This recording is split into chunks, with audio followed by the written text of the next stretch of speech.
Does it say that the president wanted it done by the book, which, as you know, is mentioned 4 or 5 times in the Susan Rice CYA email that you talked about. So very interesting. Yeah, I think it's 3 times, 4 times. But so if it was something that was mentioned 3 or 4 times, especially a line like that or a phrase like that, Saul, that you think someone as as he had attention to detail struck would have written that down. So that's a lot. Also, Comey saying, according to the notes, that this seemed to have been legit. What Flynn did seemed to have been legit. How significant is that?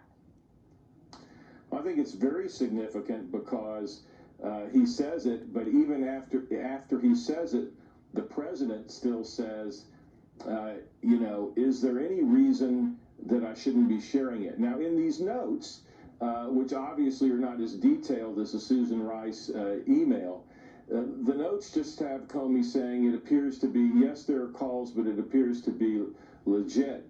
And it's not clear that Comey has even raised this issue. It looks like the president did. But in the Susan Rice version, it makes it appear like Comey is the one raising the possibility that maybe information shouldn't be shared.